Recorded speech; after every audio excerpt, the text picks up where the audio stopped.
أما بعد فأعوذ بالله من الشيطان الرجيم بسم الله الرحمن الرحيم الله ولي الذين آمنوا يخرجهم من الظلمات إلى النور صدق الله العظيم اللهم صل على سيدنا مولانا محمد وعلى آله وأصحابه أجمعين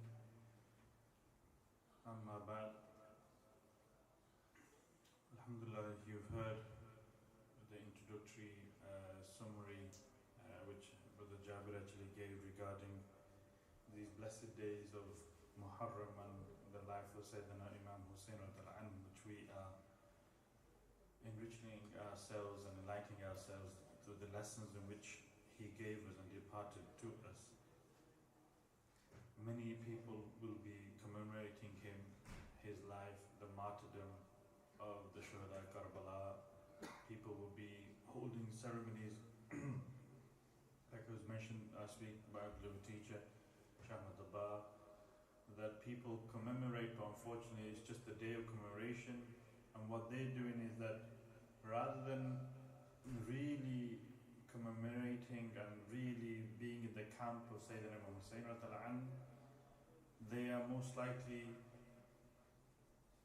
going to be reflecting the qualities of Yazid. And that is a dangerous thing. So the dangers of that obviously is that we know that there's a camp of Imam Hussain and there's a camp of Yazid. We should ensure that we're not in the camp of Yazid, and we should make sure that we're in the camp of Sayyidina Imam Hussain. And that was the message that was resonating last week in terms of the lessons that you can take is that look at his life, take lessons from it, take ibrah from it, make sure you are not of those people who are imitating or following Yazid and his homage and his forge. And the week before, Ustadh Shibir Hassan, he actually went through a sketch of the life of Sayyidina Imam Hussain and also the qualities as well of Yazid as well. Today, inshallah, hopefully I'll try to do my best. Is in the last day and last night, you could say, last night and the last day, Sayyidina Imam Hussain, if we just focus on that, the last moments, what is the lesson that we can take from that? So, most of you are probably aware, everybody aware of the story of Sayyidina Imam Hussain and Karbala? Everybody's aware? Yeah? Good, mashallah. If there's nobody who's not aware, if there's any person who's not aware, don't be shy and do say that you're not aware. No point just nodding and saying, yes, I do, and then I am talking about something describing mango and you're thinking about oranges, and they won't make sense. So if you're aware, alhamdulillah, that's good. So make sure you're aware be aware that the mango is actually yellow and it tastes nice. The beautiful honey mango from Pakistan is very, very nice and very, not the wonderful orange Malta, you say it in Urdu as well,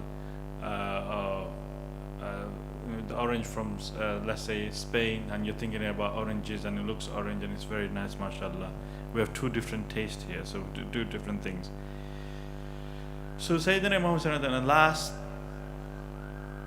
night, how was it spent? What did he do? What was he doing?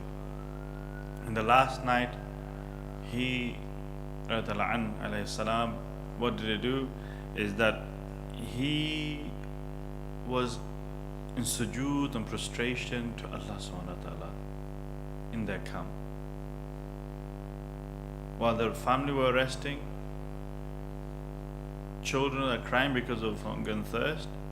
That's a different matter, but in that there was some relief given by Allah subhanahu wa ta'ala.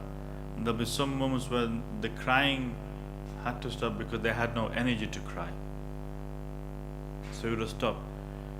So in the camp, Sayyidina Imam Hussain, what was he doing is that he was praying, he was worshipping, he was turning to Allah subhanahu wa ta'ala, knowing that these are maybe the last days, last nights and last moments of one's life on the face of this earth. So the message that me and you should be getting from that is that in the camp no arrows is actually fired upon. In that night, nobody was attacking. In that night, nobody is actually hurling any spears. So there's a protection. There's a solace. There's a comfort and ease from the abuse and from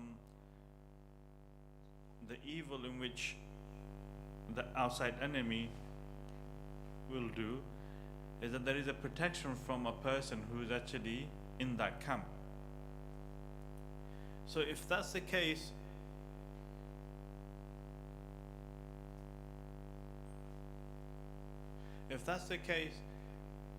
we should be asking ourselves that if the family and Sayyidina Hussein were in protection by what? What I mean by protection is Allah subhanahu wa ta'ala is protecting them in their camp. Nothing is coming towards them in terms of fire, arrows and so on. Me and you should also be thinking is that what do I do at the middle of the night? What do I do in terms of my family, my ahl? What am I doing to protect them? Which camp are they in? Every night, every day, we have a malja, a refuge, a point of refuge in which we can take solace and comfort from the outside enemy. The enemy is outside. Shaitan and Iblis is outside. They're there. They're attacking. We have the forges of Shaitan, but also Shaitanic ways and devilish people. They're there trying to attack us day in and day out. They're encamped outside. We're also camped where? Are we camped with the Shaitan and Shaitanic forces? Or are we camped in the refuge and protection of Allah subhanahu wa ta'ala? Where are we camped? So this camping of protection, the solace and comfort, where do you get that solace and comfort? It's only when you turn to Allah subhanahu wa ta'ala sincerely, when you put your trust in Him, when you'll actually be in His presence. Now, Sayyidina Imam Hussain, he put himself and his family in the presence and protection of Allah subhanahu wa ta'ala in the camp. Myself, me, I have a body, I have a mind, I have a heart, I have a spirit, I have an ego. These are also entities which is like a family to me. A human being is composed of these 5 entities: body, mind, heart, nafs, and spirit. They are also like your family. Which camp are you putting your entities in? Where are you putting your body? Which camp are you putting your body in? Which camp are you putting your mind in? Can it be the case that you put your body in the camp of Imam Hussain and camp of protection, yet your mind is in the camp of Shaitan?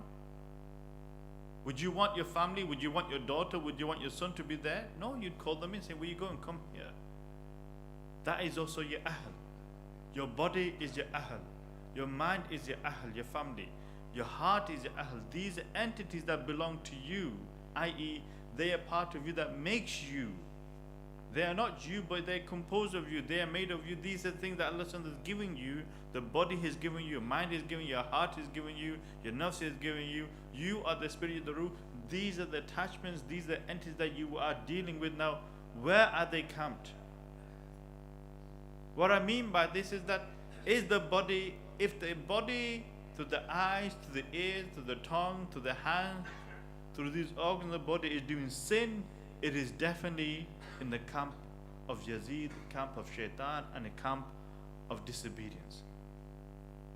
If, however, you are protecting, you are actually seeking refuge, and you're bringing that body in the presence of Allah, then you are camped to the camp of Imam Hussain, the camp of protection. So now, okay, your body is in the protection. What about your mind? Where is it gone? Where have you put your mind? Maybe now, alhamdulillah, you're not swearing, you're not doing ghibah, you're not backbiting. Good, alhamdulillah. You're not looking at something you're not supposed to look at. That's very good. Alhamdulillah, very good. But what about your mind? Is your mind still thinking suspicious about your fellow family members? Is it thinking about women? Is it thinking about wealth? Is it thinking about all these evil things that you're not supposed to think? I.e., if it's doing this, if it's thinking of evil, if it's thinking of conjuring plans of harming and hurting others, then their mind is not in the camp of protection, but it's in camp of Yazid and Shaitan. You need to bring the mind also, your ahl, your family entity, to bring your mind in the camp of protection in the presence of Allah subhanahu wa ta'ala. So you brought the body in the protection of Allah by bringing the presence. Now you need to bring the mind in the presence of Allah subhanahu wa ta'ala and His obedience. But this is still not it. Where is your heart? Is your heart envious, jealous? Is it having grudges with your fellow brother, your sister, your mother, your father, or whatever it is? Is your heart now in the camp of Imam Hussain in protection, or is in the camp of Yazid? Which camp is it in? Think, is your heart really in the presence of Allah subhanahu wa ta'ala? Is it remembering Allah subhanahu wa ta'ala? Is it obedient to Allah subhanahu wa ta'ala? What is the obedience of Allah subhanahu wa ta'ala with the heart? Is to remember Him, is to actually be in His presence, to actually love Him, to be actually reflecting His qualities, good qualities. Is it doing that? If it's not, then it's in the camp of Yazid. There is no protection for it. You need to bring it to protection. What about your desires, your nafs, your ego? Where is it? It also needs protection as well, because it's also an entity that makes you. Are you always going to let the nafs be in the camp of shaitan and let it go free wild? Are you going to let your brother, your sister go out on the streets at late night, go and do whatever you want? No, you're going to bring it. You're going to curtail it, try and actually protect it. So what I'm getting to here is that bring these entities, bring your entities which belong to you, in the sense that you are responsible for it. You're responsible for the body, you're responsible for the mind, you're responsible for the heart, you're responsible for the nafs.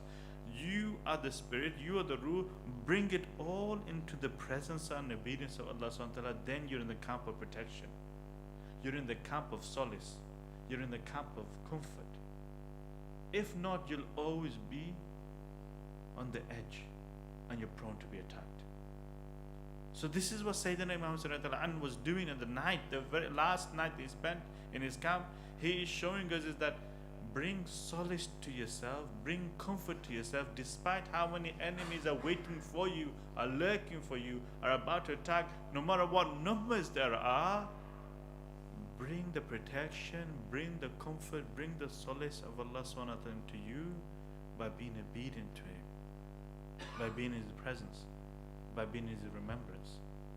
That is how you will be. No matter if you're in the midst of the darkness, Allahu waliyul ladina amanu yukhrijuhum min adh-dhulumati ila an-nur. Is that Allah subhanahu wa ta'ala is definitely indeed, He is a friend of the believers. He will take you from darkness to light. In the darkness of sin, in the darkness of fitna, in the darkness of enemies, in darkness in which you think there is no way out, He will get you out of there and to put you into light, provided you connect to Him and turn to Him sincerely. You do this, He will take you. He will never let you go. So you need to think, where is my family in? Where is my actual family? Also myself, I am made out of these 5 entities. How can I bring these entities into protection? In the camp of protection, that is what I need to understand. So the first one is the camp of protection. Have you got your entities, your family, in the protection of Allah subhanahu wa ta'ala, or are they wandering in the camp of Yazid? Now, you know, Sayyidina Imam Hussain, he knows the enemy is waiting outside. He knows they're there. You know they're waiting. Now day has come, he knows they're there. Is he just going to stand there? Is he going to sit there and wait for them to attack him in the tent? No, at times what you have to do, you cannot be so cowardice. You have to take on the enemy head on.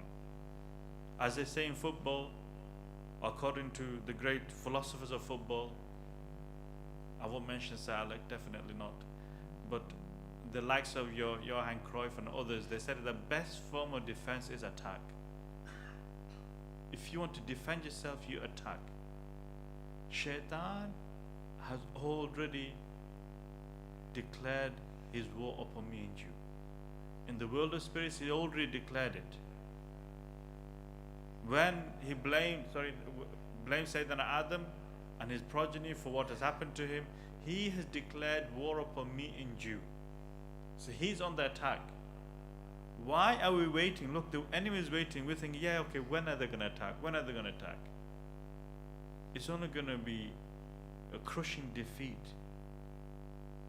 But rather, why don't you now, for once, take on the enemy head on? Take him on. Go outside of the camp and face your enemy. Rather than ducking away, hiding away. Show your courage, show your bravery. What you should do is that put your armory on. Put your armory, get your sword, get your shield, and start actually what? Fighting and getting on the horse and fight the enemy head on. Those desires which you think are it's like a mountain, it's like a 10,000 forged army who are about to attack you, that one desire that is actually killing you, destroying you, disconnecting you from Allah subhanahu wa ta'ala, that one desire that is killing and destroying you, that is like a 10,000 army for you. For me and you, it's like a 10,000 army. And we are so scared of what's saying that we come out and we look, we go back in the camp. We come out, we look, and we go, oh, very difficult, we better go out. Don't go and have the numbers reduced. No, they're still there. They're not going to go. They're just waiting to pounce. So what you need to do is show that courage, show that bravery, show that resilience, like Sayyidina Imam Hussain did, is that despite the fact of the treacherous nature of what the people of Kufa did, despite the fact that they actually betrayed Sayyidina Imam Hussain in the sense that they said that we will support you and they left him on his own for their own worthy benefit, for their own lives. Yes, and he was willing to put his life and saying that I will show you people, is that do not be afraid for truth. Do not be afraid to stand up against zulm and oppression. I will show you and demonstrate to you, because everybody is now seeing what is the grandchild of Imam Rasulullah going to do now. This is in their blood, this is in the genes, this is in the nature of the Ahlul Bayt, is to reflect the qualities of the grandfather, reflect the quality in which their mother, the father, the grandfather showed how to behave and conduct yourself amongst the people in relation to the rights and the hukuk, in relation to Allah subhanahu wa ta'ala and how to fulfill His right. They understood very well, and they were taught by the best of examples, the greatest of the creation, Rasulullah sallallahu alaihi wasallam, and then by whom Babul Ilm, Madinatul Ilm, is that he is the door of knowledge, the access to Rasulullah sallallahu alaihi wasallam, by none other than the father Sayyidina Imam Ali radhiyallahu anhu. This was the father. And who was the mother? The Queen of Paradise, Sayyidatu Fatimah Zahra radhiyallahu anha. She was the Queen of Paradise. The father is like the King of Paradise, and grandfather is the owner of Paradise. I.e., really Paradise was created for Rasulullah sallallahu alaihi wasallam. So here is that these are the person, these are the beings who they have learnt and taught how to behave and conduct when zulm happens, what to do. Imagine who we're talking about, Sayyidina Imam Hussain, such adab and such respect that they have. Once, just to go to a story, just to explain, just for yourself, for myself, the beautiful example of the life of Sayyidina Imam Hussain and Imam Hassan is that once they were young and they were seeing this elderly companion Sahabi, he was doing his wudu wrong. He's doing wudu wrong. Now me and you will say, oh, look at this Baba, he's just, astaghfirullah, he doesn't know how to even do wudu. That's what me and you do. And giggle and laugh and so on, isn't it? That's what we'll do. But the way that these princes of paradise were taught, well, how were they taught? They said, Imam Hassan and Imam Hussain, they look at each other, okay, listen, he's doing it wrong, but we have to teach him. How will we teach him? Our father, our grandfather taught us how to do this, okay. What shall we do? Okay. They go, Let's do a role play. Okay, what will we? Uncle, what is it? Uncle, we've got a bit of dispute here. Me and him, we're gonna do wudu.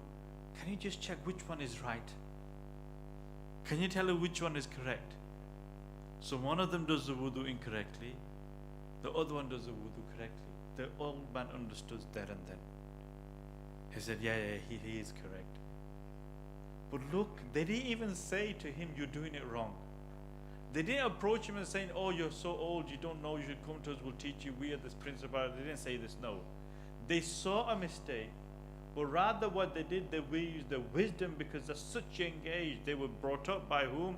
Sayyidina Ali ta'ala, and they were taught by Rasulullah sallallahu alaihi wasallam. There's such wisdom that said is that, okay, we'll show respect to our elder, and we'll ask him with love and comfort, love and humility, to show us, demonstrate to us, and teach us, when really they were teaching him. We see how wonderful they taught is that here is that the elderly man is making the mistake, the elderly Sahaba is making a mistake, is making an error. The youngster who is only 9, 10 of age, they know the mistake, yet still they're not saying to the elder, you've done wrong. You shouldn't do that. You shouldn't do it like this. They had respect and adab. And what they did, what they said is that you teach us if it's correct or not. In other words, is that by them humiliating themselves, humbling themselves, that you teach us if this is correct or not. Rather, it became a manner in which they taught him what is correct or not. And this is the wisdom that Imam Hussain and Imam Hassan had, these wonderful principles. That this was the way, this was the akhlaq, this was the uslub, this is what always you'll find that they had such wonderful customers, such wonderful teaching that they have, which amplified because of the fact that they had such teachers who taught them how to behave like this, who took them like this. So this is Imam Hussain, and this is the person we're talking about, that when it came to da'wah, when it came to preaching, when it came to enjoining good, forbidding evil, they were master of it.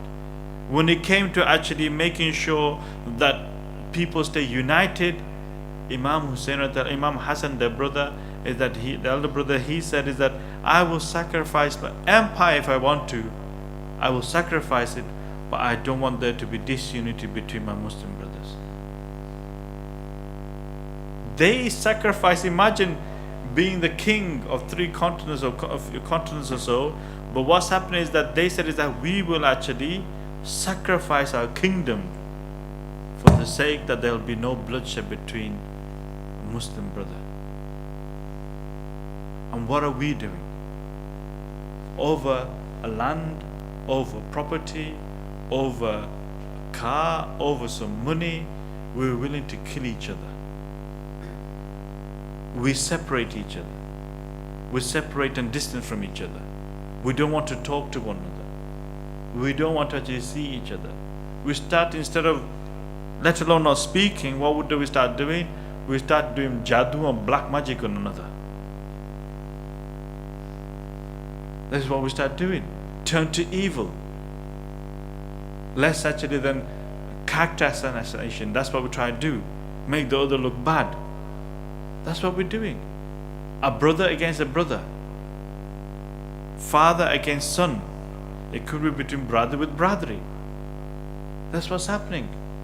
So these personalities showed us is that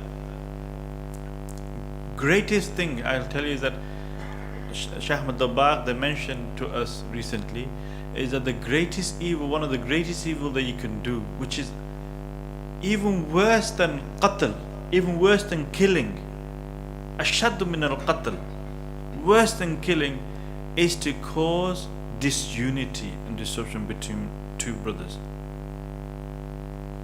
To cause disunity and disruption between fitna, and to cause disunity. That's why he, sallallahu alaihi wasallam, utmost, they said, you rather actually this causing disunity and disruption.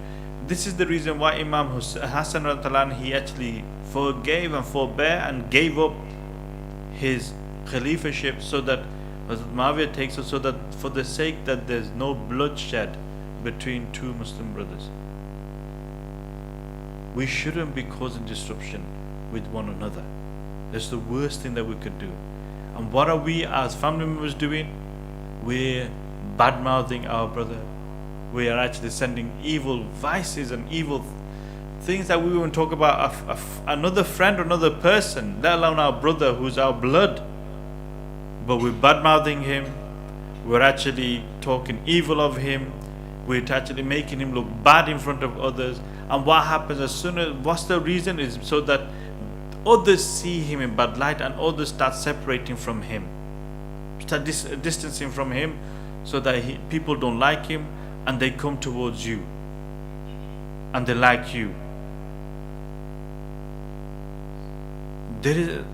That's a low case scenario. The other thing is that they start doing such evil atrocities that taking, confiscating land, confiscating properties, confiscating mal without the permission. Not only that, is not giving the due respect and due right which is upon them. It's all gone. So here Imam Hussain and his beautiful way, and his brother, blessed brother Sayyidina Imam Hassan is that they both of them showed how to actually make sure there's no conflict, there's no disruption, no blood is shed. Even at the battle of Karbala, or how can we say even a battle, even there, believe it or not, Sayyidina, which will come into the next bit anyway, Sayyidina Imam Hussain, even then he said is that I do not wish to actually cause any bloodshed or anything like this. I'm not here for fighting. He even said it, I'm not here fighting. They never were prepared to fight. If you're going to go to battle, would you take your children with you? Would you take your daughters with you? Would you take your wife with you? They were not there for battle. They were not there for bloodshed or to shedding blood. They were not there for anything like this. So he even said it, I'm not here. Even then, he's trying to actually reconciliate. He's trying to say to the armies that think, just think, realize what you're doing here. Warning them that this is far greater. Imam Hazrat Usman who is Shaheed in Dhul Hijjah, is that even he said it, is that, and maybe it's the badwa, you could say, not badwa, you could say that he's saying that if you kill me, there'll be the Muslim world will not be united. To nearest effect. I'm just paraphrasing my words. Is that such an innocent, such a sweet and such a gentle, such a shy person, the most modest person you on the face of the earth after Rasulullah sallallahu alaihi wasallam, Sayyidina Uthman, he was so modest, and yet still people had the courage and the audacity to even hurt him. He was so gentle, and yet still they slain him and martyred him. By doing that, maybe this is the reason why the Ummah is not united, because of that bloodshed of Sayyidina Imam Usman. Who knows? Allah knows best. So what we're saying here again is that they discouraged disunity. They discourage at all, and they exemplified that don't cause disunity amongst one another. Don't encourage that. Don't even entertain that. You rather do even zina. Zina even is better than actually this. Even though it's evil, it's better than this. Look that here we know that lie is a big sin, isn't it? Just to call again, look, Shaykh Ahmad al-Baghdadi, they emphasize this, is that lying is a haram, is a worse. Al-mu'min la yakthib. Rasulullah awqama qala alayhi salatu wasalam, is that a mu'min, a believer, does not lie. He doesn't lie. La yakthib. It's a kaba'ir, great sins that you can commit. Yet still, look at this and try to understand this, what Shaykh Ahmad al-Baghdadi is saying here. Yet still, they said is that if there is gonna be a disunity between a husband and wife, if it's gonna cause disunity and disruption in the household, then the husband or the wife is allowed to lie for the sake of unity. Such a heinous act, such an evil act, Allah SWT deplores it, Allah SWT dislikes it greatly, it goes against the sifat of Allah SWT, yet still He is allowing it. Why? Look at the preference He's given, so that two people can stay tagged, remain united. And that is something that me and you, myself especially, I'm not understanding about this effect of unity. Unity between husband and wife, unity between children and father and mother, unity between cousins, unity between tariq and especially tariq brothers and sisters. How to have that unity and not to allow disruption to occur. Imagine such an evil act of lying, yet still Allah SWT is allowing it. Why? Because of the sake of unity and not to cause disruption. So try to understand, I try to understand as well, you try to understand as well. Don't be the utensil in which that causes unity. You rather do something far greater and worse. Even zina is probably better than you doing just causing disunity and causing fitna of disunity. It's ashaddu min al-qatl, it's worse than killing, causing disunity. And that is how, now if you look at the history, that is how the great British Empire, how they won, how they're winning. Look what they've done to Indo-Pak subcontinent area. Look what they've done to Middle East. Look what they've done to Africa. Everywhere, is that what is their motto? Divide and conquer. Cause the disunity and you conquer it. What happens? In between brothers and sisters, in between siblings, in between husband and wife, in between parents, what's happened is that if you get divided, shaitan will come and conquer you. So at your utmost, that's why Rasulullah kept on saying, kingship, maintain your ties. Kingship, maintain your ties. Emphasis was given maintaining ties. Why? It's because of this. And that is what me and you are understanding. We are bad-mouthing one another. We are slating one another, not understanding which environment we're in, which place we're in. We are actually, oh, he did this to our mothers, our fathers, when really, why don't you just hide it? Yes, if there needs to be reprimanded, there's certain things you can do, but to cause disunity, disruption for some reason, what gain are you going to get? Is it honor that you want? Is it prestige that you want? Is it fame that you want? Is it name that you want? Is it property? All of this is in the hands of Allah subhanahu wa ta'ala. Why not turn to Him for that? And you will get it. So rather than bad-mouthing your brother, your sister, rather than actually character assassinate your brother and sister, rather than cause that disunity, try actually think, and you'll have solace as well, you'll have peace as well. And it does take courage sometimes when you've been wronged. Somebody's wronged you, somebody's actually done bad to you. You do want to actually do that, you do want to talk about it. That is where you have to restrain. Anyhow, so here is that third thing is put your armory on, put and show courage. First of all is that go and attack, don't just stay in your camp, attack, be on the front foot and attack your enemy.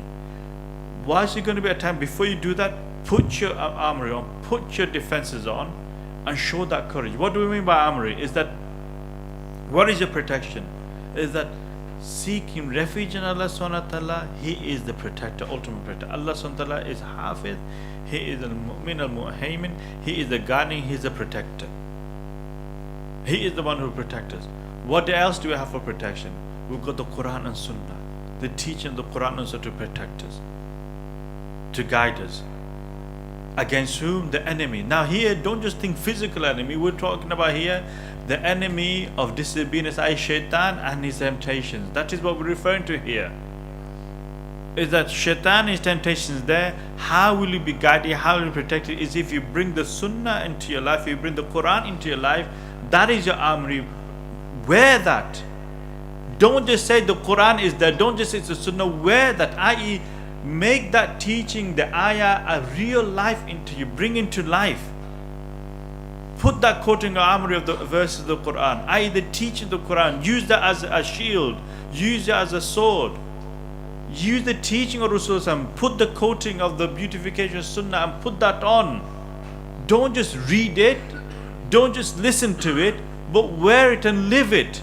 And then when you go out, that will be your guiding protection. That will be your shield. That will be your protector.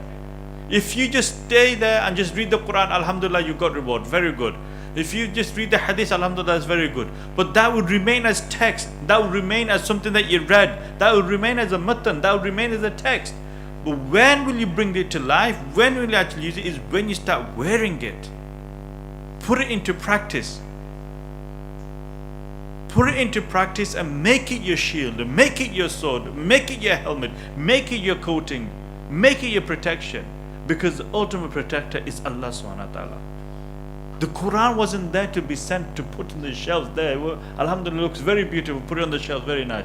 The Quran was there to be what? Like Rasulullah exemplified to us, is that he was the walking, talking Quran. He was the walking, talking Quran. Sayyidina Imam Hussain, Imam Hussain, they saw that and they reflected that. They brought the teaching of the Quran into their life and they were under the protection of the Quran. They manifested it. So manifest the teaching, that is your armory, and then showing courage. There's got to be some himmah from you. Stop ducking away. What's happening is that some of us listen to the Battle of Karbala and think, oh, if only I was there at the time I was saying, I would have been there at the forefront. I would have protected them. If only I was there at the time of Prophet and Battle of Uhud and Battle of Badr, I would be there.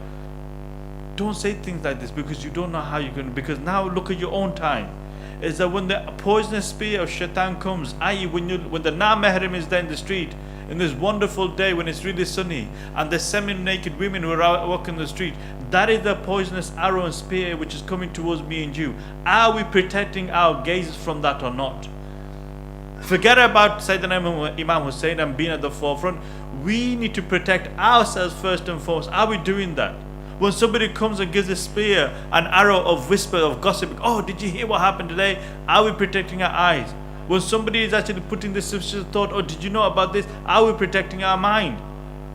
We are getting hammered left and center with the arrows of shaitan, and we're not protecting ourselves from it. Are we doing that or not? Hey, Ali, did you hear? Oh, what happened? Yeah, did you see him with this spear? That's it. Our mind is playing, our ears is playing. So show courage, i.e. fight it. Fight, go there and take it on. Take on the enemy on. You know the way to stop hiding away. What do I mean by that is that if somebody comes and tells you a gossip, brother, that's enough.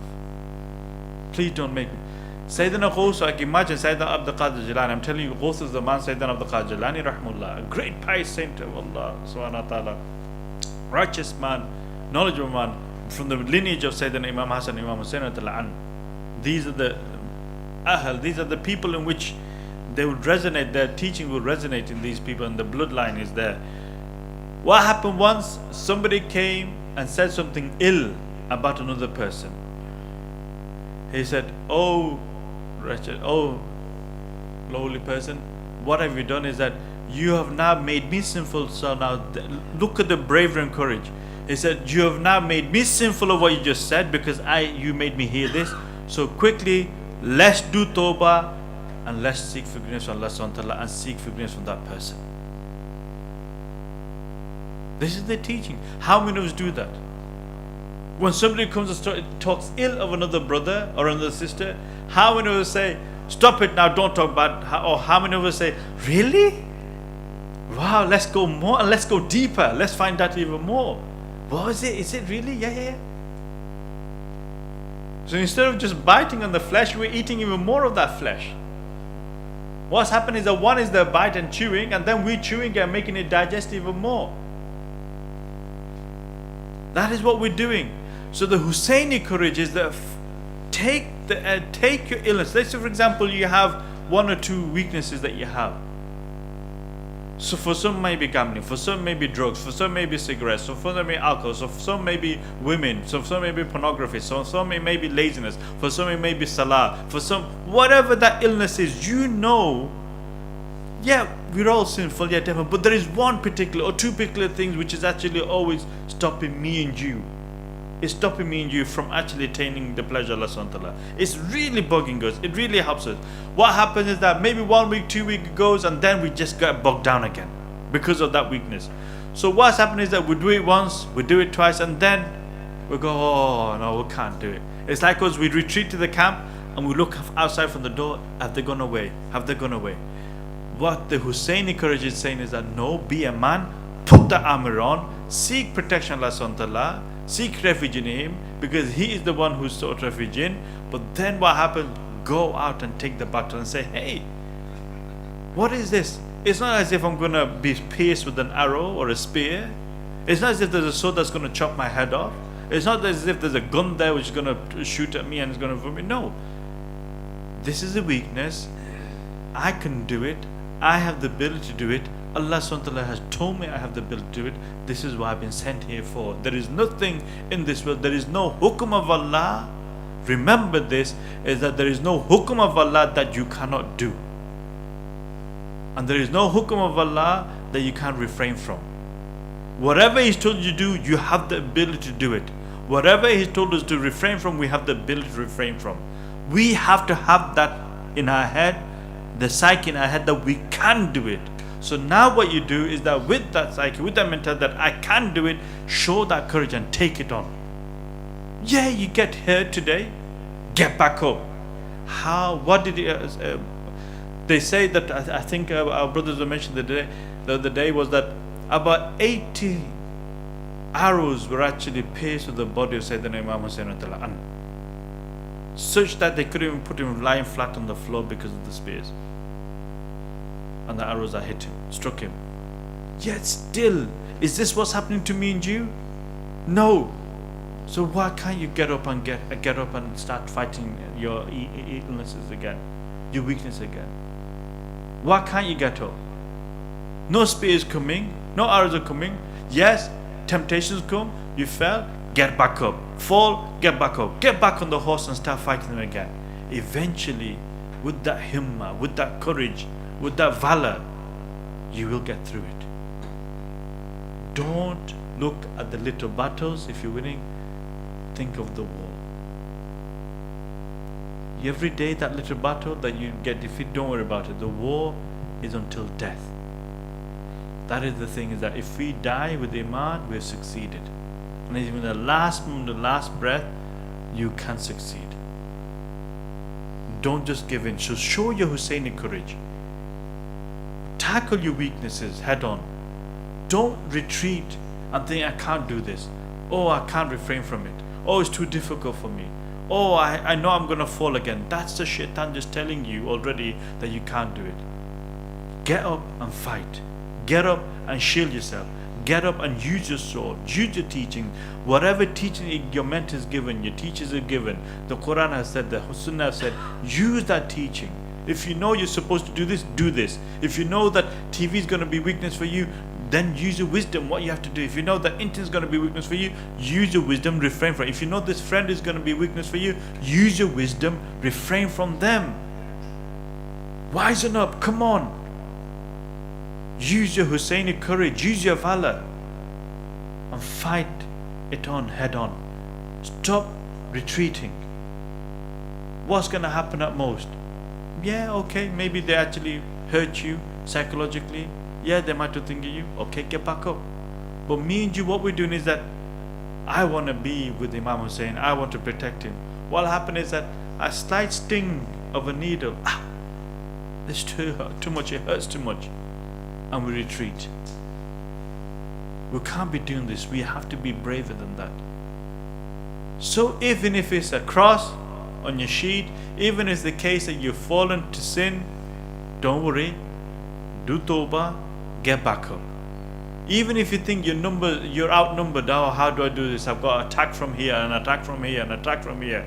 My family's against me, my brother's against me, my colleagues are against me. They're doing this and they're doing that. You think as though I can't get out. Your makhraj, your salvation, your refuge, your solace is Allah subhanahu wa ta'ala. Turn to Him, He will get you out of it. Not you, He will. You just have to take those steps. Remember, Allah subhanahu wa ta'ala does not change the state of a nation or a state of a person until they change themselves. You have to first of all want to change. You got to take those steps. Are you willing to take this? This is what Allah is saying, is that the Husseini courage, that is it telling you that I'm willing to actually pay the price. Yes, my nafs is going to hurt. Yes, my ego is going to be a little bit wounded. Yes, my pride is going to be really diminished if I say sorry to that person. But are you willing to do it? You do that, you won one battle. Do that again, another battle won. And you're starting to succeed. So show your courage. Other thing we know on the last days and nights of Imam Hussain, and believe it or not, is that when it was time for prayer, Yazid's army, what they do is say, Imam Hussain, you lead the prayer. They've sieged him, they've encamped him, they're stopping no food or water getting towards their camp. They've stopped anything coming towards them. They're doing this atrocious act, yet still they recognize Imam Hussain. Whatever extent, they know he's the best to lead the prayer. Yet still, did Imam Hussain refuse? He didn't. Even at the time when Hazrat Uthman radiallahu anhu, when the Khawarij, these people came and actually took over Medina, and they did such vile things and vile crimes in Medina Sharif and other places as well. Even then, and even at the time Yazid, what happened was that it was said that these people who they've sieged, they've taken over the masjid, they've taken over Medina, but they're going, should we partake? Hazrat Usman said is that if they're doing good, partake. Similarly, Imam Hussain is showing here is that when there is good taking place, even if it's your enemy, partake in it. You shouldn't actually think, oh, he's my enemy, I'm not doing that. If there's good, when there is common good, do it together, that's fine. It's good. It may lead to goodness, because through that one act of leading the prayer and through the nasihah, because he used to give nasihah, let me just tell you, there's one great personality that came out of it. He was the commander, his name was Hur bin Yazid radiallahu anhu. His name was Hur bin Yazid, don't confuse with Yazid. His name was Hur bin Yazid radiallahu anhu. And what happened, he was the commander of the army who sieged Sayyidina Imam Hussain radiallahu anhu. He was the commander. But because of praying behind Sayyidina Imam Hussain radiallahu anhu, because of the targheeb that Imam Hussain radiallahu anhu did, he said that, oh people, do you not know who I am? I am the grandchild of the Prophet. I am the person that the Rasul said that I am the Prince of Paradise. My father is this, my mother is this, my grandfather is this. Do you know who I am? It had such an effect. Every day when he was reminded, on the last day what happened, he said on the latter days, Sayyidina Hur, what happened? He said is that when Sayyidina Imam Hussain was walking back to his tent after the prayer, when he gave the nasihah, Hur bin Yazid, what happened? He got up on his horse and he started to go towards, he got off from his horse, started to walk towards Imam Hussain and his camp. Because the Abbas and others in the sea, they said they're ready to actually slay Hur bin Yazid. The other people, his soldiers and the forgers who were actually his lieutenants who were there, they were looking bewildered. What is Hur bin Yazid doing? He's a commander, what is he doing? Is he going to attack now without telling us? What is he doing? So slowly he walks from his horse with his horse, walked towards Imam Hussain. Hazrat Abbas was told, Imam Hussain said, oh Abbas, calm down, leave him alone, let's see what he says. He said, Ya Rasul, Ya Sayyidina Imam Hussain, just give me the order and I'll take him. He said, no, calm down, let's see what he says. There is not going to be no fight, just calm. He comes, goes towards and falls at the feet of Sayyidina Imam Hussain. He said, oh Imam Hussain, oh the grandchild of the Prophet Sallallahu Alaihi Wasallam, is there any forgiveness for me? I know what I've done is so bad. Who is saying this? He is the commander of the army that is sieged Imam Hussain, who's sieging the Prince of Paradise. He said, will there be any forgiveness for me? Sayyidina Imam Hussain said, oh Hur, indeed there will be. He did tawbah there and then in the hands of Imam Hussain. So it's never too late. He did tawbah and saw forgiveness from Imam Hussain. He said, oh Imam Hussain, I have sieged you, I have done wrong all this duration, all these days, and my last act that I can do is now to actually fight for you, and I'll do my best to defend you. What did he do? is that he single-handed, the bravery we're talking about here, he single-handed, what did he do? He took the enemy so far back, kilometers away from where the camp was, single-handedly, because they were too scared of him. They were so scared of him they wouldn't attack. Eventually, when they went so many hundreds of kilometers away, so many meters away, kilometers away, eventually they martyred him. But he was successful. Last moments. That's all it takes, is to stand up, do tawbah, and fight to the day end. And he was successful. And Shaykh Ahmad Dabbagh, what they said, our beloved teacher said, is that if ever you get the chance to actually visit his mazar in Karbala in Iraq, is that this is a very good place to actually get your tawbah to be accepted, because of the barakah of what he did, the action that he did, that his tawbah was accepted. And what did he say to Hazrat Hur bin Yazid? Said the Imam Hussain, he said, "Oh Hur, Hur means free. You are free from me, you're free from this endeavor. Also on the day of judgment, I will take you by my hands to the Hawd al-Kawthar and show Rasul." And this is Hur bin Yazid, who actually helped your grandson on that difficult day. And with happiness and joy, that you'll be drinking from the Hawd al-Kawthar. So it's never too late.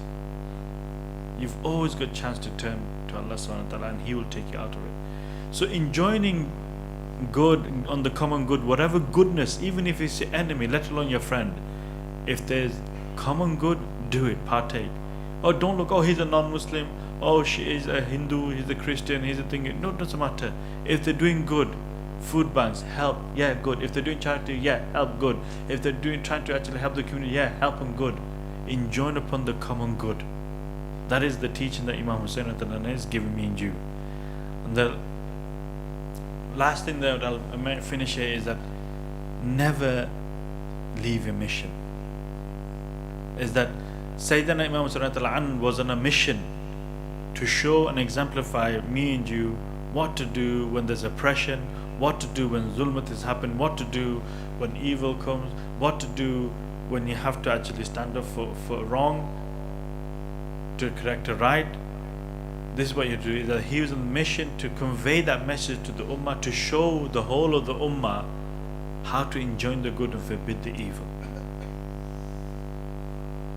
This is what he did, is that was his mission. Sacrifice his own life, his own family, his wife and children, his sisters, sacrificing them all so that this could be portrayed, because he knew that I am responsible now. The whole world, the Muslim Ummah will need to have guidance on how to actually do this, and I will show them with my sacrifice, with my blood. And also telling us this dunya is nothing. So yeah, that snake that you talk about, that witch that you talk about, that vulture that you talk about, all these people that you talk about in these connotations, that she's a snake, he's a snake, he's a witch, he's a witch, he's a vulture, he's a vulture, all these things that you talk about, those people, they can try to harm you as much as they want, but you stick up for truth. Don't give in. Fight the evil and oppress and stick up for truth. You've been given a mission, this dawah that you're given, don't get put off by somebody's few comments of people. Carry on. You don't think you have the ability to do it. Oh no, everybody's going away, nobody's actually doing the dawah.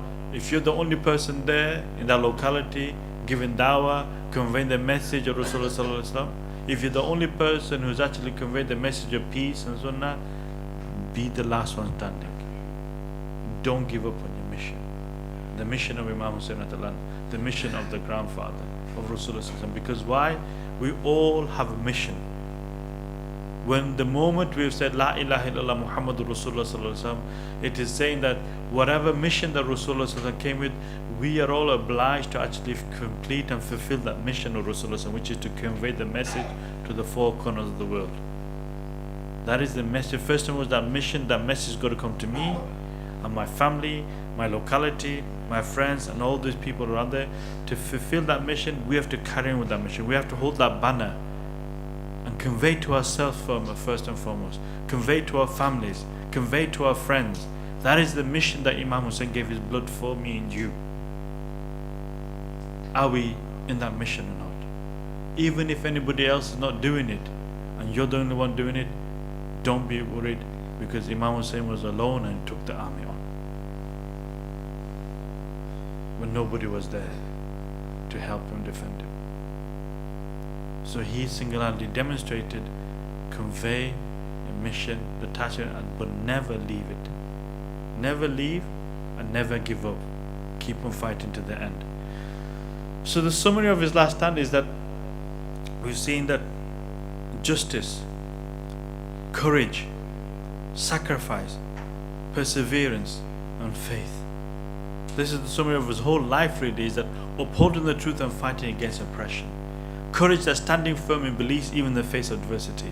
Sacrifice, prioritizing principles over personal safety. Persevere, enduring hardship for the sake of righteousness. And faith, unwavering trust in Allah Azza wa Jal. He had full trust and conviction in Allah subhanahu wa ta'ala. It never wavered. My dear brothers and elders and sisters, this is just a summary of his last and the teaching of Sayyidina Hussein. And really, I cannot, my tongue is too lowly to even express his qualities or express his teaching, so I seek forgiveness of Allah subhanahu wa ta'ala that I have not been able to convey this very well. But taking on his mission, on legacy and his life and his teaching is something that me and you have to do, because this is the mission of Rasulullah sallallahu alaihi wasallam. Me and you, myself, individually, like I said, our ahl, our body, our mind, our heart, our ego, they have a right to protect it from the hellfire. These are agencies, these are bodies that was given by Allah, and these are secret agent jasus who's going to testify against me and you on the day of judgment. We need to protect this amana that Allah has given, this protection, this gift that Allah has given, this body of ours, this mind of ours, this heart of ours, this ego of ours. This is just a trust that Allah has given us, and protecting it, so and safeguarding it, and to save it from the fire of hell and punishment and eternal damnation of Allah subhanahu wa ta'ala's wrath, and to take it to paradise. That message has got to resonate in me first. It's got to resonate and be acted upon our family hall. Then it's got to be on our localities and the whole world at large. And that is what Shaykh Ahmad Dabbar's global peace mission is to spreading that message of peace on the four corners of the world. And me and you have that responsibility. And whatever capacity me and you have, we should do that. Be it financially, be it verbally, be it supporting through writing, through reading, through whatever it is. Help and be part of that mission. Don't think you are exclusive. You are not excluded. You are inclusive. Whether you are joining the global mission or not, it's not about this. You should be doing this in your capacity. جزاكم الله خير الجزاء سبحانك اللهم وبحمدك أشهد أن لا إله إلا أنت أستغفرك وأتوب إليك.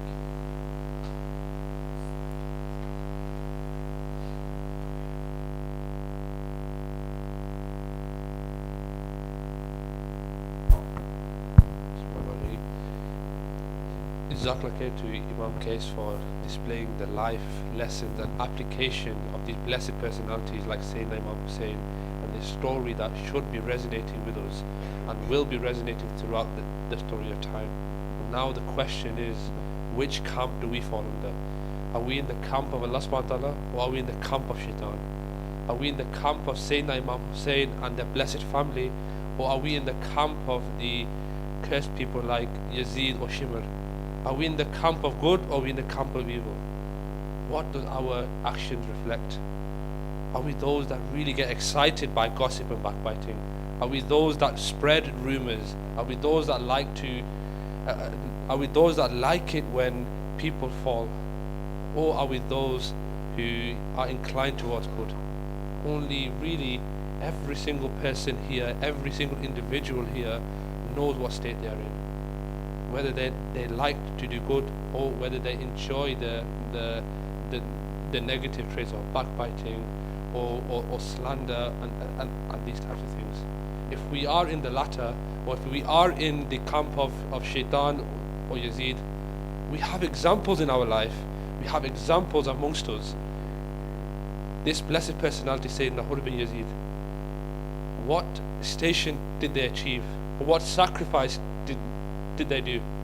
They turned away from the camp of Yazid. They turned away from the camp of bad and went to the camp of Sayyidina Imam Hussain and the camp of good. So what are we going to do? Are we going to be brave? Are we going to be those people who show courage? Are we going to be those people who stand up? Are we going to be those people who stand up for ourselves and our families? How do we do this? The question is, how do we apply this in our life? Yes, we hear that we should be good. Yes, we hear that we should adopt the positive. Yes, we hear that we should avoid the negative. How do we do this? Is there a method?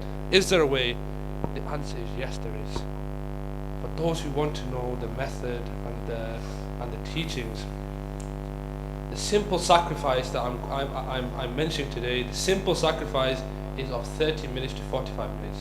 I'm sure everyone has 30 to 45 minutes. And I'm sure every single person knows exactly what state they're in. Have we given up? The question is, have we given up? Have we been beaten by life? Have we been beaten by people? Have we been beaten by our negative traits? So much so that we have flown the flag and that we are happy with where our enemies are taking us. That if this is yourselves, if this is myself, we should be the ones who give a mere 30 minutes to 45 minutes. What is that in 1 week? How many hours is there in 1 week? I'm not good at maths, there's plenty of hours. But what's 30 to 45 minutes? What's 30 to 45 minutes? It's nothing. So Brother Zain and Brother Hamza will be at the front. Sacrifice the 30 to 45 minutes. Sacrifice this 30 to 45 minutes and learn how to do it and then apply. And then be remembered in history. The remembrance will be between you and Allah subhanahu wa ta'ala. The remembrance will be between you and your Lord. Inshallah. So again, please have this time, inshallah. Now for one announcement, we have a special program which will be taking place in the Medina Banqueting Hall in London. It has many panel members, including Sheikh Ahmed Abad, also Sheikh Mahmoud, also Muhammad Hijab and a few others. This will be tomorrow at the Medina Banqueting Hall at 2 p.m. The program will last for 2.5 hours, and the title is Rebuilding the Ummah. The title is How Do We Rebuild the Ummah? And these are, a panelist. These are a panel that have a vast experience in this field, inshallah. So now, inshallah, for those who want to put their names down to see their mentor again, pick up this fight again, pick up the sword again. Is the sword being left as a paperweight, or are we using our sword to cut tomatoes with? If that is the case, then come see your mentor. Yeah. Brother Hamza will be at the front and be taking names for this and for any healing as well, inshallah. So now, if everyone can stand up, let some blood flow to the legs, refresh themselves, we'll be getting ready for the Zikr majlis, inshallah. Please use this time to focus, come into the presence of Allah subhanahu wa ta'ala. How do we come into the presence of Allah subhanahu wa ta'ala? By using the 3 keys. Allah subhanahu wa ta'ala is with me, watching me and hearing me. Now if everyone at the back could come forward, if everyone at the back can come forward, and if everyone could be seated now, please. Inshallah. If everyone can be seated, inshallah. So this is a loud zikr. Please go with the instructor and try not to go ahead. And whenever the name of Allah subhanahu wa ta'ala is being recited, think of the qualities of Allah subhanahu wa ta'ala and that they are coming onto the speaker and then onto one's teacher and then onto ourselves. When the name of the Prophet sallallahu alaihi wasallam is being mentioned, imagine as though one is in Medina Sharif, receiving the blessings there, inshallah. Now, inshallah, without further ado, I would like to hand over, inshallah.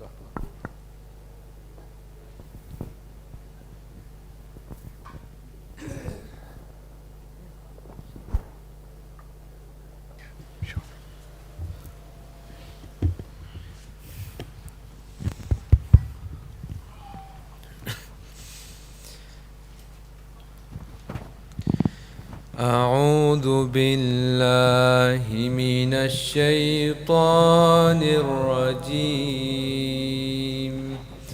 بسم الله الرحمن الرحيم. الحمد لله رب العالمين الرحمن الرحيم مالك يوم الدين. إياك نعبد وإياك نستعين. اهدنا الصراط المستقيم صراط الذين أنعمت عليهم غير المغضوب عليهم ولا الضالين.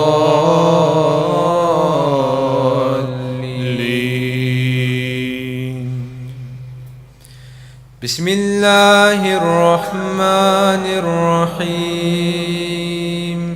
قل هو الله أحد الله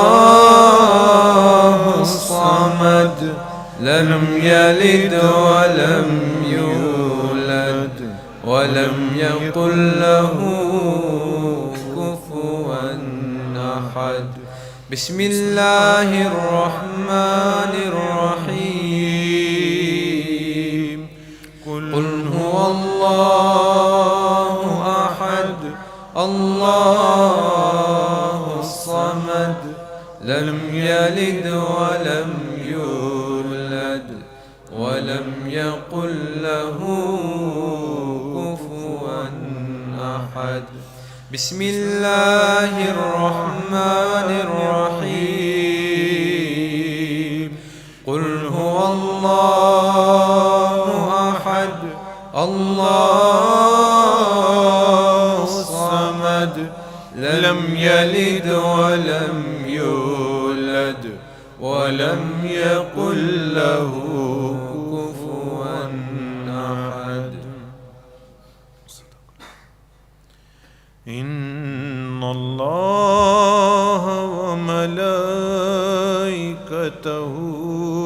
يصلون على النبي يا أيها الذين آمنوا صلوا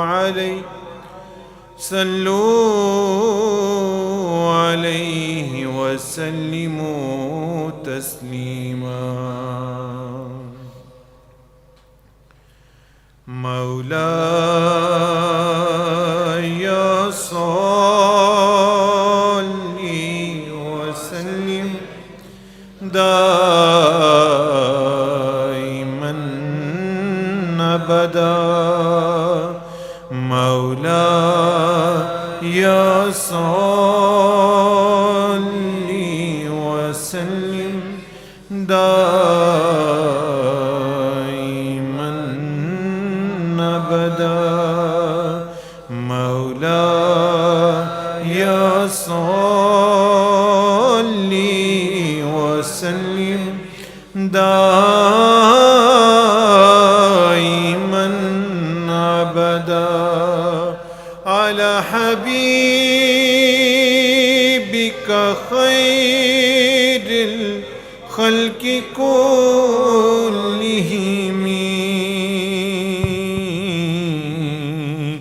على حبيبك خير الخلق كلهم. مولاي صل وسلم دائما أبدا. مولاي صل وسلم دائما أبدا على حبيبك بك خير الخلق كلهم على حبيبك خير الخلق كلهم هو الحبيب الذي ترجى شفاعته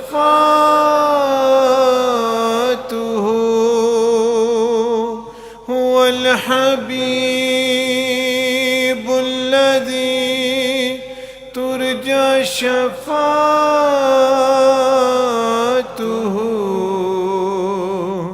لكل هول من الأهوال مقتحم لكل هول من الأهوال مقتحم مولاي صل وسلم دائما أبدا مولاي صل وسلم دائما أبدا على حبيبك خير الخلق كلهم على حبيبك خير الخلق كلهم السلام عليك يا جد حسن والحسين السلام عليك يا جد حسن والحسين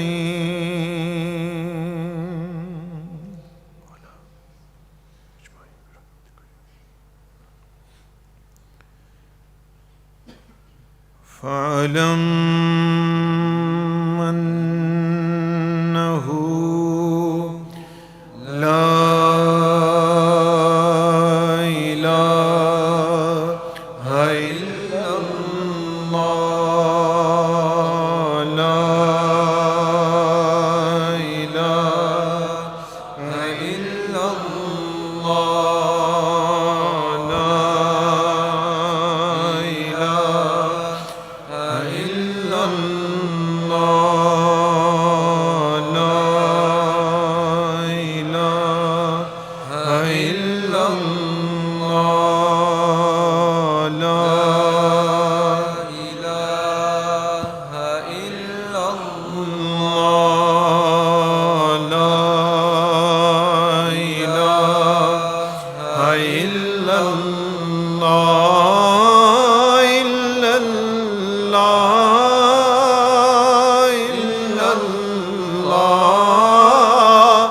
إلا الله إلا الله إلا الله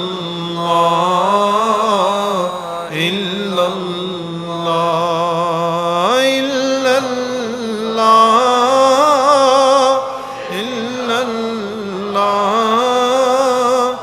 إلا الله إلا الله لا إله إلا الله لا إله إلا الله لا إله إلا الله لا إله إلا الله والآخر هي الله ظاهر باطن هي الله والآخر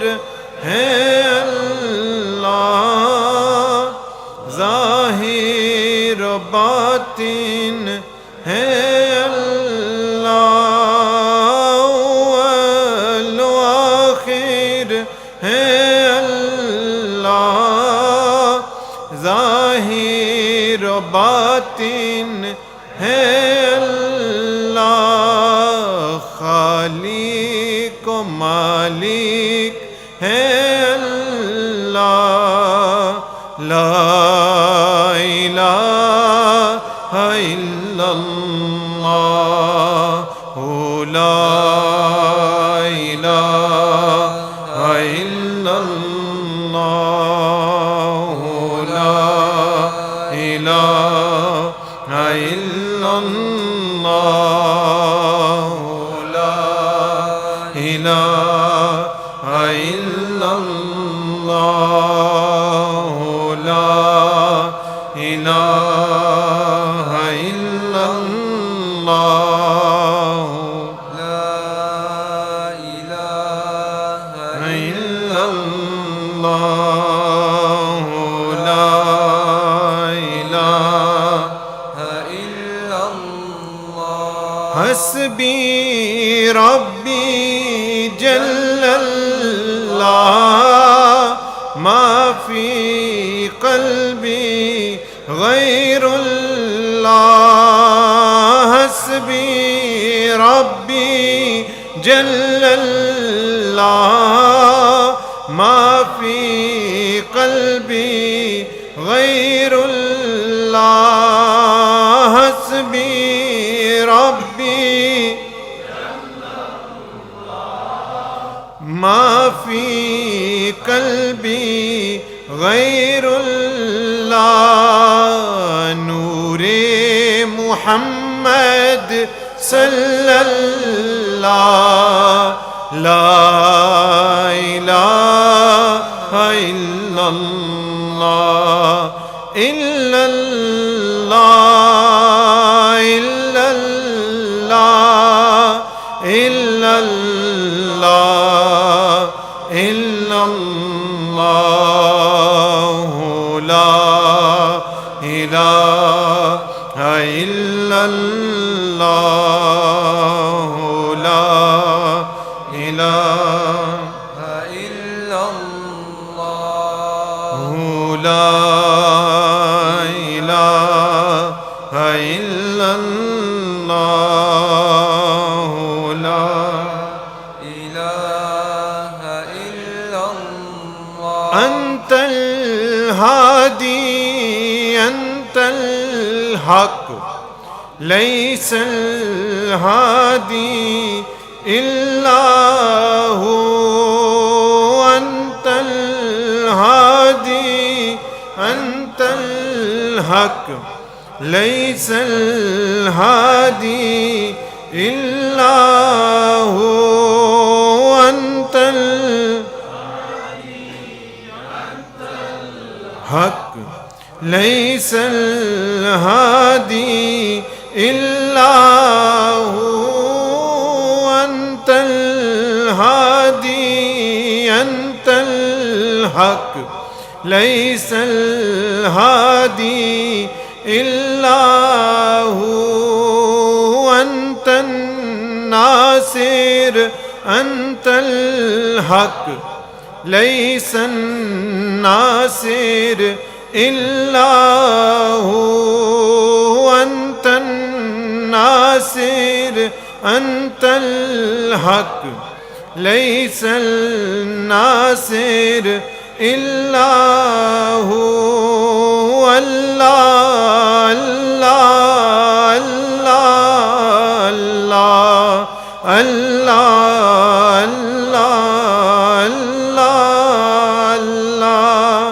Allah Allah Allah Allah Allah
أستغفر الله أستغفر الله الذي لا إله إلا هو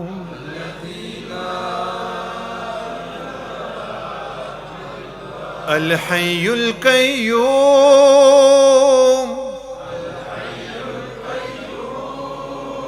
وأتوب إليه أستغفر الله الذي لا إله إلا هو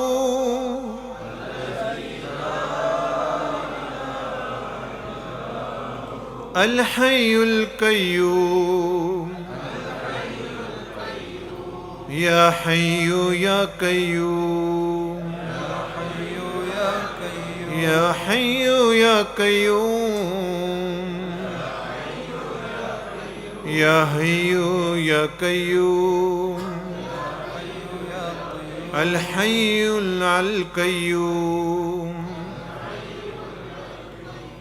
أستغفر الله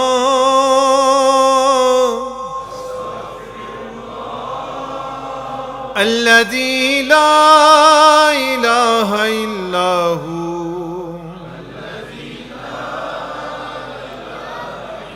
الحي القيوم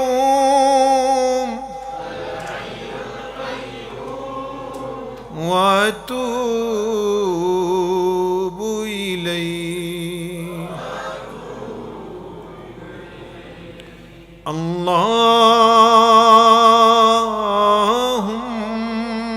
اللهم صل على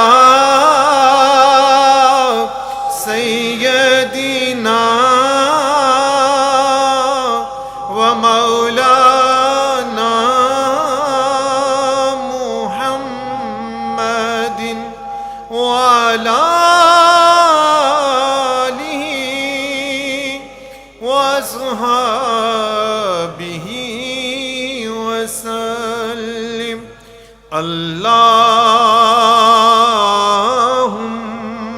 اللهم صل على سيدنا ومولانا محمد وعلى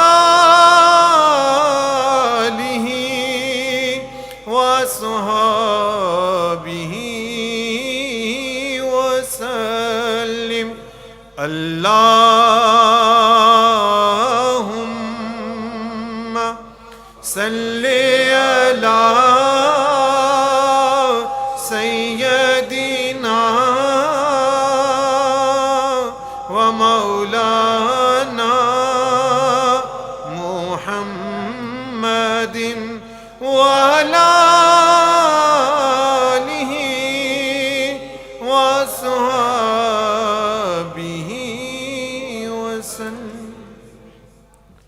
Shall I request to Ustaadh Qais to do the one, inshallah?